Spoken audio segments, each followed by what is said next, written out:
Olá! Olha, nós aqui novamente iniciando mais uma semana. Glória a Deus por isso. E eu já te desejo uma semana muito, muito abençoada. Que o Senhor esteja em tudo na sua vida, abençoando os seus passos, confirmando as obras das tuas mãos, abrindo caminho, te prosperando em tudo, te livrando de todo o mal. Que o Senhor esteja contigo. Se o Senhor é conosco, nós somos mais do que vencedores, amém?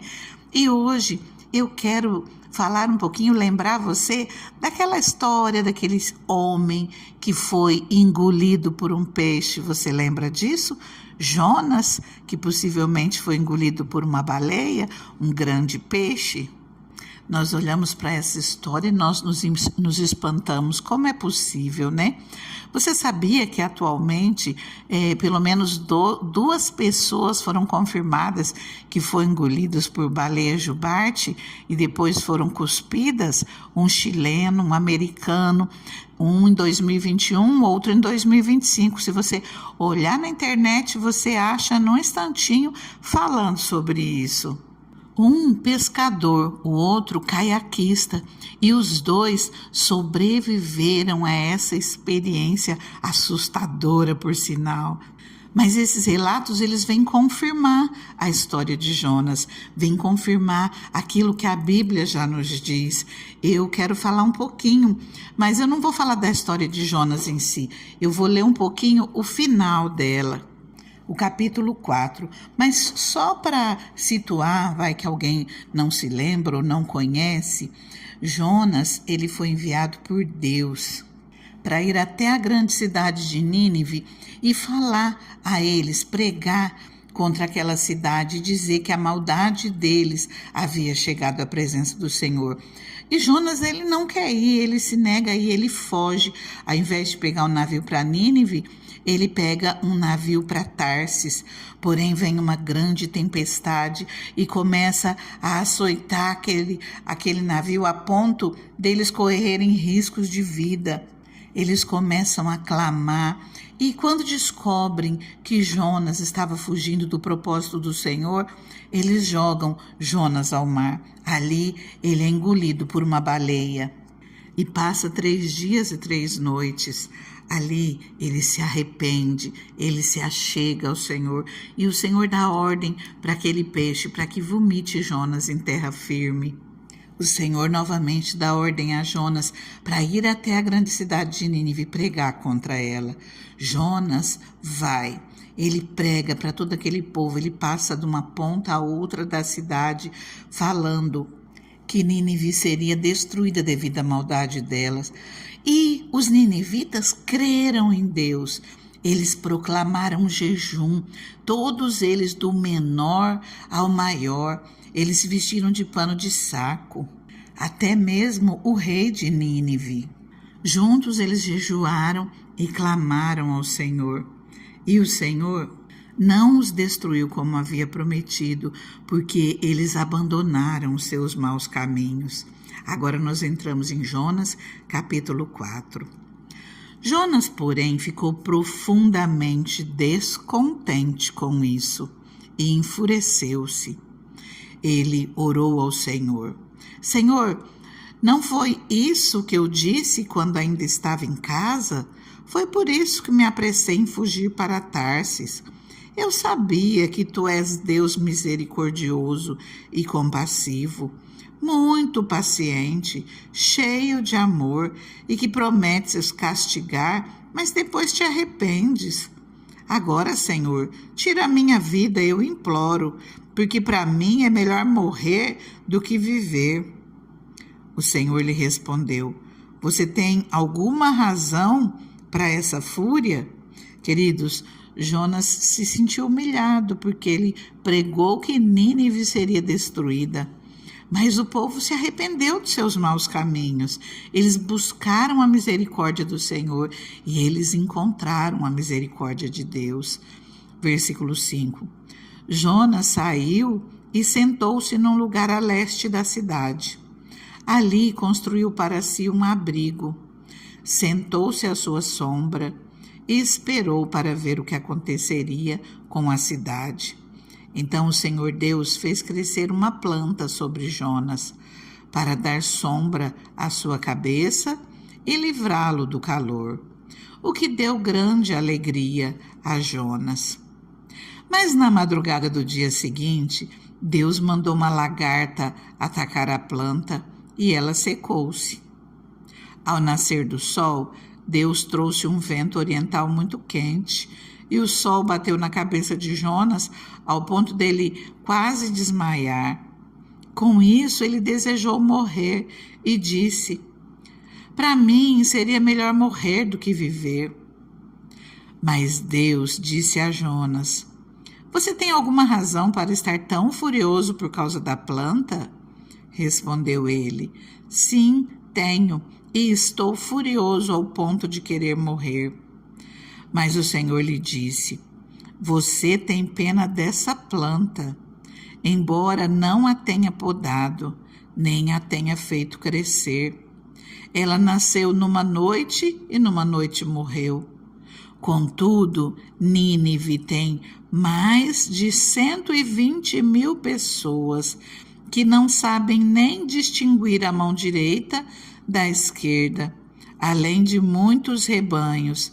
Não deveria eu ter pena dessa grande cidade?" Queridos, Jonas, ele fala: "Eu sabia que tu és Deus misericordioso e compassivo, muito paciente, cheio de amor." Inclusive, esse é um versículo de Provérbios 103. Lá fala que Deus é misericordioso, é compassível, muito cheio de amor.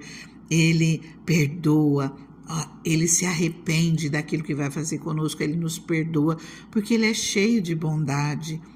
E olha, Deus fez Jonas experimentar, Deus fez Jonas tentar entender aquilo que ele sentia por Nínive, porque Jonas se apegou a essa boboreira que estava ali protegendo ele, dando sombra a ele naquela noite. No outro dia ficou furioso ao ponto de querer morrer.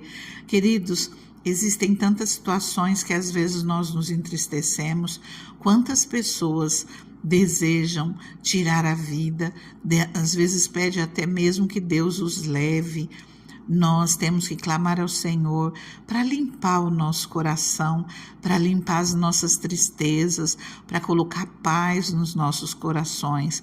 O Senhor, Ele renova as nossas vidas, Ele coloca alegria mesmo em meio às lutas, em meio às dificuldades. Se de repente em algum momento, ou se você está se sentindo dessa forma, querendo morrer, um aperto tão grande no peito, um desespero tão grande, de repente uma depressão, muitos problemas que se juntaram e estão tentando te derrubar, peça para que o Senhor entre com paz no teu coração. Não pede a morte, não. Há tempo para todas as coisas. Quantas pessoas estão sofrendo, estão num leito de hospital e gostariam de viver e não vão ter essa chance.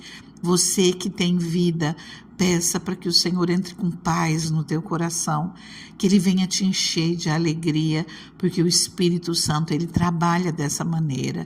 Mesmo em meio às lutas, em meio às adversidades, a alegria, o conforto, o consolo do Espírito Santo venha ao nosso encontro. A alegria invade o nosso coração.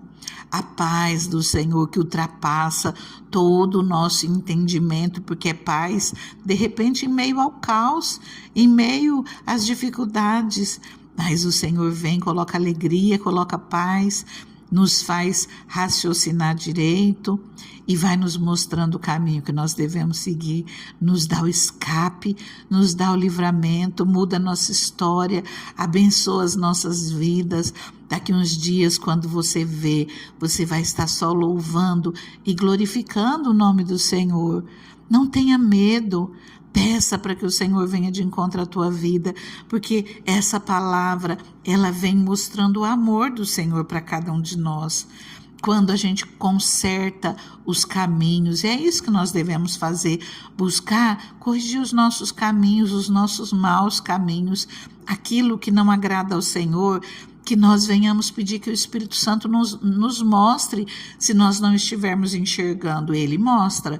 E vamos pedir para que o Espírito Santo ajude a corrigir as nossas fraquezas, que ele nos ajude a ser forte para resistirmos a toda tentação do inimigo, a tudo aquilo que atrai os nossos olhos, a tudo aquilo que serve como engodo para cada um de nós, a todo prato de lentilha, tudo que nos afasta de Deus. Que nós venhamos prestar atenção a cada atitude nossa do dia a dia, para nós vivermos de maneira que agrada ao Senhor. Não tenha dúvida, Deus, ele é maravilhoso, assim como ele fez com Nínive. Olha só, queridos, Deus mandou falar para aquele povo que a cidade seria destruída. Não mandou eles nem se arrepender dos maus caminhos. Falou que a cidade ia ser destruída, mas aquele povo clamou. Aquele povo clamou, jejuou, se uniu em oração. Não tem nada mais poderoso do que um povo que se une e que clama ao Senhor. Esse povo, ele se reuniu e eles oraram ao Senhor, eles clamaram ao Senhor e o Senhor os alcançou com bondade, com misericórdia, porque eles haviam se arrependido. Deus faz assim comigo e com você. Deus é misericordioso. Eu sabia que tu és Deus misericordioso e compassivo, muito paciente, cheio de amor e que prometes castigar, mas depois se arrependes. Olha só, isso é para você. O Senhor te ama e Ele quer que você mude de vida. E o que Ele vai fazer é abençoar, é te fortalecer para que você faça as melhores escolhas e seja abençoado em todo o teu caminho. Creia no Senhor, busque a Ele de todo o coração, se afasta de tudo aquilo que não provém dEle e creia que o Senhor vai estender a mão e te abençoar grandemente. Queridos, antes de nós orarmos, eu quero te convidar para algo. Além de te convidar, caso você não seja inscrito, a se inscrever no canal, compartilhar essa palavra com alguém, principalmente se você é daqui de Rosana, do município de Rosana, seja de que lugar for, ou próximo, Teodoro, Mirante, aqui do nosso ladinho no Mato Grosso do Sul, ou aqui no Paraná. Compartilhe essa palavra com alguém, porque eu quero te fazer um convite agora, dia 13 de dezembro, próximo sábado, nós vamos ter um grande evento, a Viva Rosana, reunindo todo o povo de Deus, independente de placa, independente de ministério, de religião. Aquele que ama o Senhor, se junte a nós na Praça de Rosana, que nós estaremos louvando e adorando o nome do Senhor. Juntos nós vamos clamar ao Senhor e com certeza Ele estará abençoando essa cidade. Não foi de propósito, mas enquanto eu gravava, eu me lembrei aqui falando como o povo se reuniu e o povo clamou e o Senhor os perdoou, o Senhor os abençoou. Que o Senhor venha fazer isso com o município de Rosana e com cada lugar que estiver representado ali naquele dia. Vai ser mais um dia onde o povo de Deus estará junto, clamando, e com certeza nós vamos experimentar da bondade de Deus. Dia 13 de dezembro, próximo sábado, que nós possamos sentir a glória de Deus aqui nesse município. Amém? Você é nosso convidado. Se estiver por perto, já venha para cá. Se estiver aqui no município, não falte de maneira nenhuma. Eu conto contigo. Amém? Vamos juntos orar ao Senhor. Aleluia, Tu és santo, Pai, Tu és santo, Deus. Obrigada, Pai. Obrigada, Senhor, porque Tu és esse Deus misericordioso, Pai. Tu és esse Deus bondoso, esse Deus compassivo, esse Deus muito paciente, esse Deus cheio de amor. O Senhor nos amou de tal maneira que deu o Seu Filho Jesus por nós. E sem Jesus, nós não somos nada. Sem Ti, nós não somos nada. Obrigada, Senhor. Obrigada pela Tua infinita bondade. Obrigada, Pai, porque Tu estendes a mão. O Senhor cuida de nós. O Senhor muda a nossa situação. O Senhor trabalha a nosso favor. Obrigada, Deus. Senhor, nós apresentamos a Ti essa semana, Pai. Que essa seja uma semana maravilhosa, que essa seja uma semana cheia da Tua provisão, que o Senhor venha abrindo portas no nosso caminho, que o Senhor venha abençoando as obras das nossas mãos, que todo lugar onde nós colocarmos a planta dos nossos pés, as palmas das nossas mãos sejam abençoados para a honra e glória do Senhor, que a nossa saída, a nossa permanência, onde quer que seja, a nossa volta para os nossos lares, para a nossa casa de oração, aonde nós estivermos, que nós sejamos abençoados. Senhor, te damos graças, te damos glórias, porque até aqui o Senhor tem nos sustentado, o Senhor tem nos abençoado.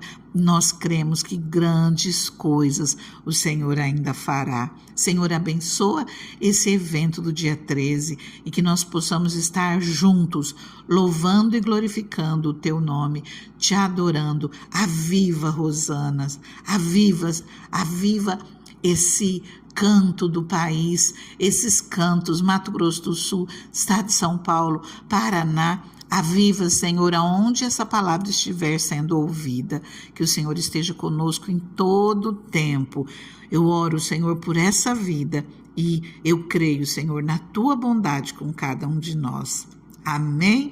Fica com Deus, fica na paz, tenha uma semana maravilhosa para a honra e glória do Senhor. Rosana nunca mais será o mesmo. Esse evento ficará marcado para agora.